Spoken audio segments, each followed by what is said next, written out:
In this parable, you have a guy called Joe. Joe is married with 5 children, 5 daughters. He has been married for almost 30 years. Suddenly, one day, Joe decides to leave his family behind. The wife asks everyone if they've seen Joe. They even gave him up for missing. But then the cops arrive and tell the wife that Joe has moved to another town and that he is living with his girlfriend. The family was shocked. So the wife goes over there to ask Joe what's going on. Joe one day comes home because he refused to talk to his wife at his new apartment. He comes home to pick up his stuff and he makes plain unto his wife in the presence of his 5 daughters that he had enough, he was tired of her BS, and that he wasted precious years of his life, and that he's finally happy with his new one, and that he never wants to look back nor have anything to do with him anymore. So, with all those insults and, well, all those foul words, because he said far more things he shouldn't have said, he leaves. The relatives of the wife need to support the family financially, and also the local municipality supports the family. The daughters are traumatized, they're shocked. They were asking, how could dad do this? Some even blame themselves as if they were the cause of dad leaving them. 5 years later, Joe was arrested for assault. He was beating his new girlfriend. And here's why. The new girlfriend was an easy lover. So besides Joe, she also was sleeping with Jack, with Frank, and all those other guys. So Joe was disappointed. After Joe left jail after a week, he was enraged. He was disappointed and frustrated. But hold up. Wasn't it Joe himself that threw his family away? That wasted his relationship with his daughters? Who fulfilled his responsibilities? Was it Joe who convinced himself that his life would be far better without his family and that he would be far better off with his new chick? It was Joe, right? So Joe made his will. He willed that new chick. He willed his family out of his life. He went against reality. That was his will. Now he enforced his will by dumping his family, by raging against them, by making plain what he willed. Now he got what he willed. But did his will work out well? No. But who willed it? He did. Who held on to it? Who refused to examine his expectations? Or I'm saying unexamined expectations? He did. So whom should he blame if he wants to blame someone? Himself. He could have worked things out with his wife. There were so many possibilities there were for him. But he went this way. Now he can't just admit what he did and cut off that new chick, that lover of his. He was already divorced. There wasn't a possibility of going back to his wife because the wife moved on. The daughters also went no contact with him. So he could still build up another life. But here's the thing.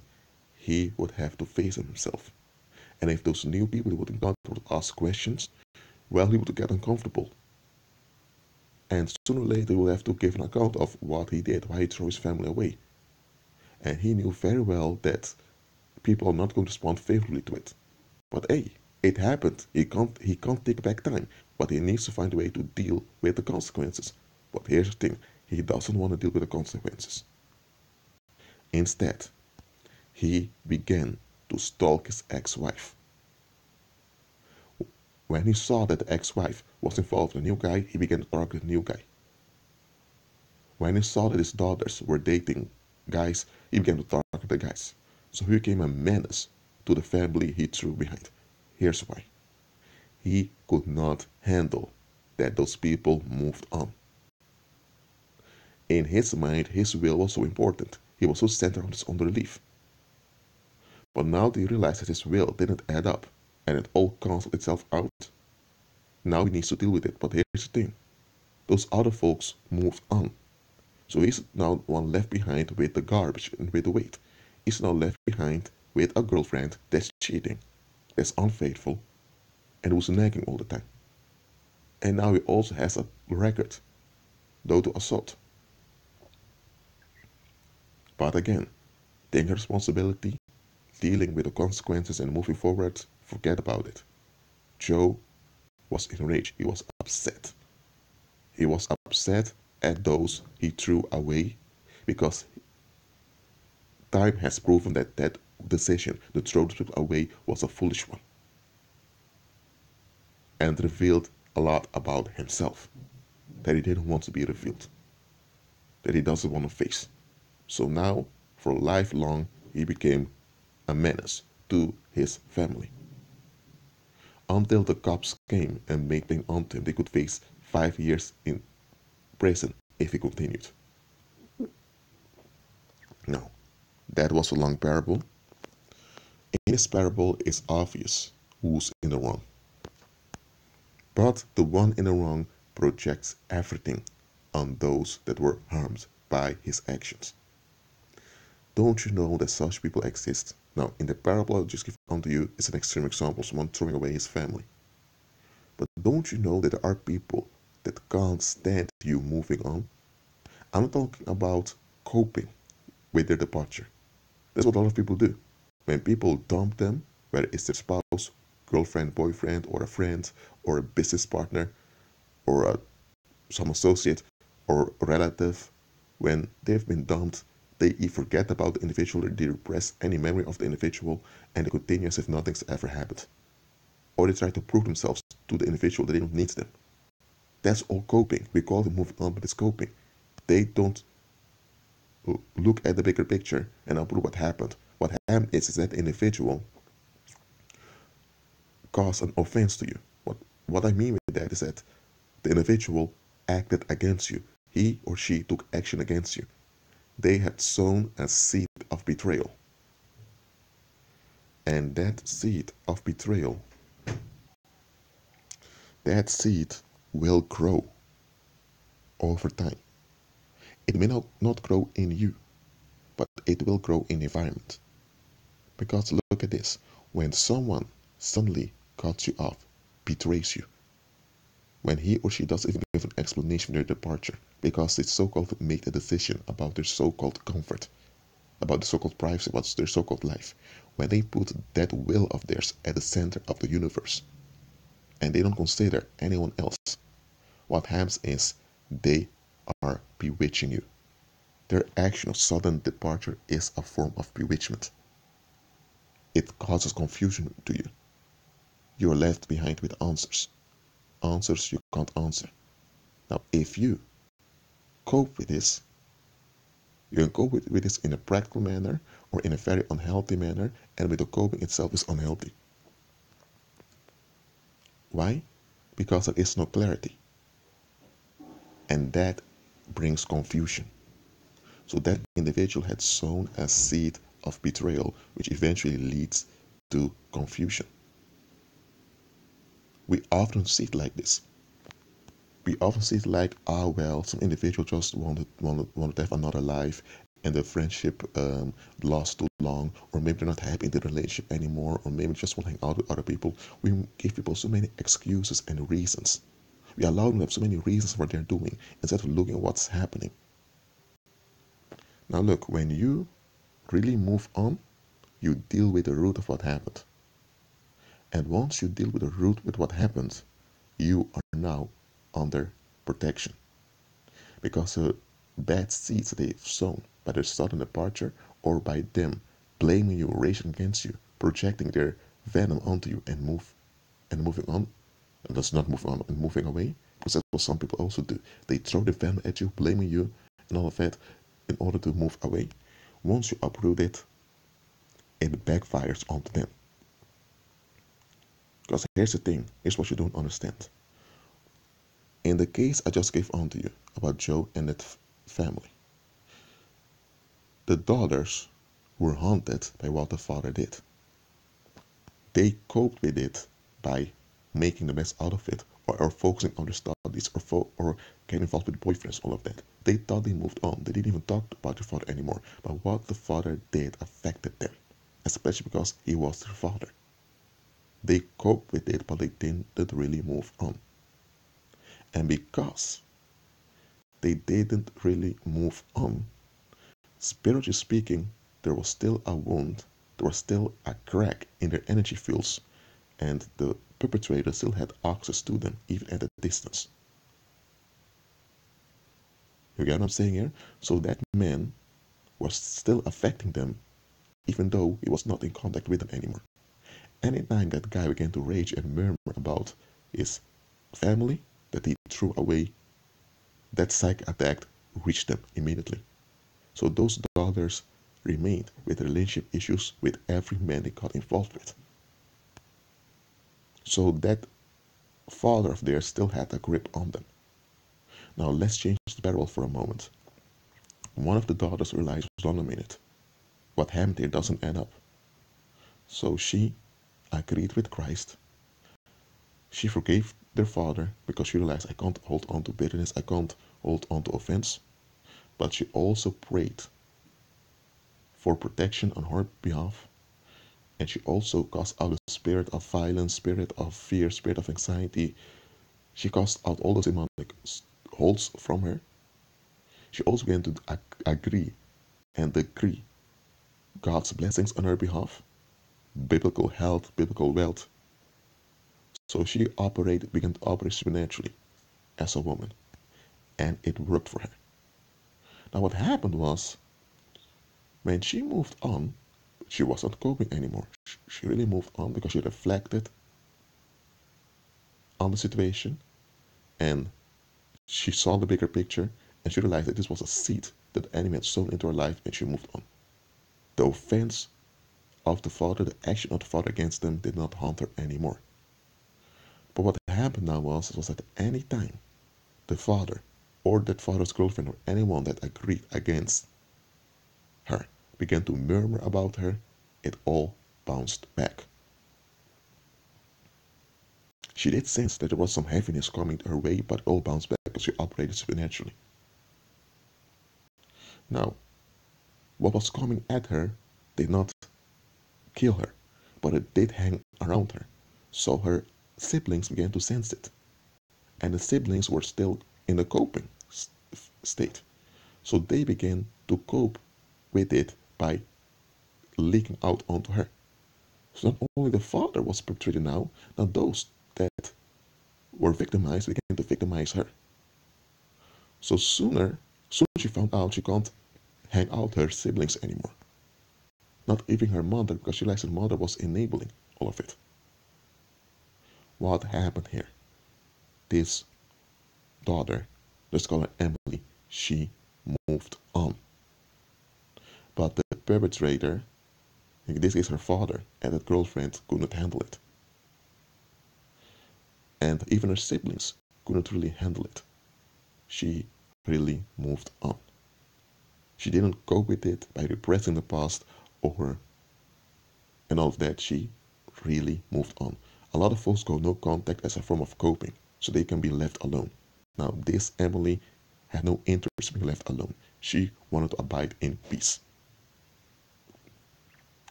And she realized that abiding in peace was far superior than just being relieved from certain people. But hey, a lot of folks couldn't handle it. And that's where the true the true colors of those people were revealed. Now, let me tell you, there are people that can't handle you moving on. Just like that Joe in that parable, they will blame you. They will rage against you. And some will even try. No, not some. Eventually, they will seek ways to take actions against you. Either by pretending to become friends with you, or they will send people in your life. Yes, they will. Let's say now that, okay, let me give another parable. You have Louisa. Louisa went no contact with certain relatives because she met this new guy. That guy was so awesome, and she began to look down on her own relatives. Well, you know how the story ends. Very briefly, she found out the guy was only using her. Now, she was upset. The people she threw away, that she considered she was far better off, they were far better off without her. She couldn't face this. But she wanted to take it out on them because she didn't want to face herself. So when she got involved with another guy, she began to murmur and complain and lie about her relatives. And now, she and that guy sent one of the cousins of that guy onto one of her relatives who had his own business. And the purpose was they wanted to destroy that business. So they sent an individual to befriend the guy so they could get information about the business. So when they couldn't get close themselves, they began to send people.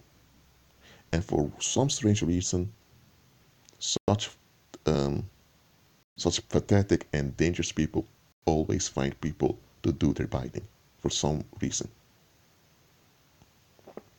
But that cousin of hers realized, hold on a minute, someone sent you. Go away. So when all their attempts didn't work, they went into full rage.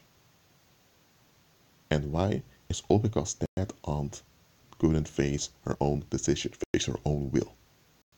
You have such people.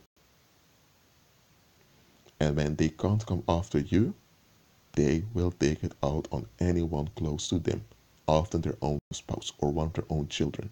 It sounds very sick and retarded, but it happens. Some of you had parents like this, who used to take out stuff on you. It had nothing to do with you. They had their will they didn't want to face. They want to will whatever they will, but they don't want to face the consequences of that will.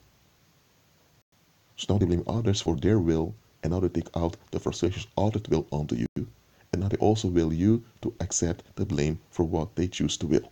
That's how messed up they are. You have such people, and they'll become violent and even homicidal after a point.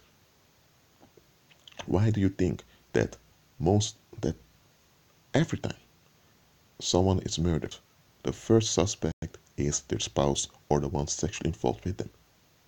Because worldly people that become bitter have this sick attitude of taking out their resentment on those that are closest to them. And the police knows this. They know how worldly people work. So when a victim, when they investigate a homicide, they are going after those who are close to the victim. They don't go after the enemies or the antagonists of the victim. They first go to those closest to the victim. There are murder cases in which the police had many suspects, and they thought that, oh, one of these enemies, one of these former friends of the victim, they're the perpetrators, and everything pointed out to those men. But eventually it came out that it was the spouse, or it was one of their children, or one of the parents behind it. I'm telling you, you have unreasonable and wicked people out there. They exist. That's why, listen to what I'm saying here. When you walk by faith, you walk in real protection. Because you don't have the time to figure everyone out. You don't. You don't have the mental or emotional capacity to figure everyone out that you encounter. It's not that you get a trailer of everyone you encounter so that you will know what you will get involved with. You don't. And it would be too much for you to handle and process if you would get a 5-minute trailer of everyone you encountered. So that's not going to happen. You don't have all the data and all the information. You don't. That's why you ought to walk by faith. But you don't walk in doubt. You don't walk in the benefit of the doubt, but you walk in real security. And let me tell you, some of you have lost such unreasonable and wicked people. You had no idea how unreasonable and wicked they were. But the Holy Spirit saw that 5 months, let's say they departed 3 years ago from you, in October.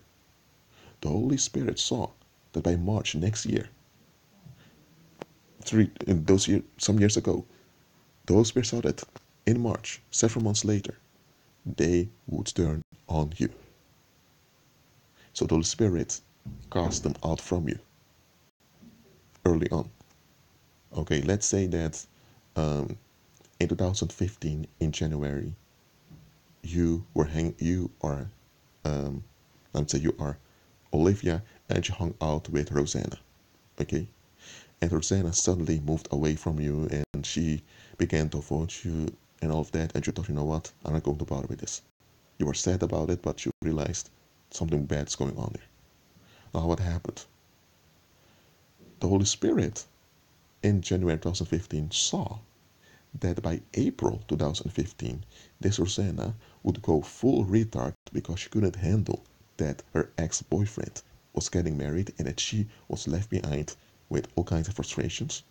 And the Holy Spirit saw that once she goes fully retarded, she will throw her negative or bombs of energy at anyone close to her. And the Holy Spirit saw that she would throw it on two people, a cousin of hers and on you. And the Holy Spirit saw that when this would happen, you would be wounded, and that this wound would draw predators onto you. And the Holy Spirit saw that if this would happen, that by February 2017, you would end up in a hospital in intensive care because some narc acted out his physical violence onto you. So the Holy Spirit saw all of that. You were just in February 2000. You were in January 2015, but the Holy Spirit saw that by February 2017 you would be in intensive care if this individual remained around you. Because the Holy Spirit saw clearly what this individual would bring to you. Now, instead of burdening you with information, the Holy Spirit blocked the individual from you. And you made the right choice by agreeing with Christ with his decision to ban that individual from you. That also means to agree with Christ when he bans people and stuff from you. Now, the parable I just gave unto you of Rosanna that eventually would cause Olivia to end up in an intensive care in a hospital with health issues. Now, I know it's an extreme example, but how often did it happen that people dropped you and later you figured out that it was them having their issues that they projected onto you? And here's the thing, they have sown a seed of confusion by their action. That's why Christ told us it is impossible that offenses won't come. Christ said offenses will come. Yes, Christ said people will take action against you. Out of the blue, it will come. And Christ warned us ahead. So not only that we will be prepared. Listen, it doesn't matter how prepared you are. When it happens, it happens. The seeds are sown, the wounds are caused. Okay? But because you know it will happen, you also know what Christ said. In the world's of tribulation, but with good cheer I have overcome the world. So you know you ought to look up to Christ in agreement with him to overcome what happens. Because offenses will come. They will come. I've encountered a lot of them. And soon afterwards, I found out that individuals taking action against me, that they had issues with their will that they don't want to face. And I consider it very low of them that they chose to take it out on someone that had nothing to do with that will of theirs. I was thinking, why didn't you take it out on the individuals who betrayed you? Or why didn't you take it out? Why didn't you take responsibility for your own will? You have people that just don't want to do that. They just want an easy way out. And the easy way out for them, well, what appears is to throw their heaviness on people from time to time. You have such folks, they're only concerned about their own relief, about their own comfort. And they will sacrifice anyone to maintain that comfort. Christ wants you free from unreasonable and wicked people. I want to emphasize the word unreasonable because they are unreasonable. That Joe, early in this video, he was very unreasonable. He was unreasonable of thinking he could just throw his family away. He was unreasonable in expecting people to just agree with his decision, even though his decision would harm the whole community. Because those daughters are growing up, they're part of the community, and if they got involved with men later with Mary, they will have to deal with what he would cause onto them. So what he did had impact for coming generations. He didn't want to see all of this. He was only interested in his own comfort. He also was very unreasonable into thinking that after he messed up with that new girlfriend, that his ex-wife just have to take him back and that everyone has to conform to him as if nothing had ever happened. And he was especially unreasonable in thinking he has the right to keep harming the family he betrayed because he didn't want to face himself. You have such people. You can't reason with them. Now, the world has ways to cope with such individuals, either by using violence against them, by threatening them to hinder or repress their behavior. Well, that works, but still violence, and that violence also has consequences on those enforcing it, even if it's so-called enforced for the right reasons. You also have another form of coping in which people just put up with whatever's going on. That's not wise because then you empower the negative. But there's a third way. And a third way, that's what Christ offers you. And that is when you overrule and overcome the evil. You don't repay evil with evil, neither do you finance evil by putting up with it, but you overrule it, you overcome it. You overcome it, and once you overcome it, you overrule it. And that Emily, one of those daughters in the new version of the parable I just gave unto you, she did that. That is what you ought to overcome and to overrule evil. Because offenses against you will come. That's why be prepared, be in line with Christ to overcome and overrule them. You can't prevent them from coming, they will come. Out from those you at least expect it. Just be at peace by agreeing with Christ.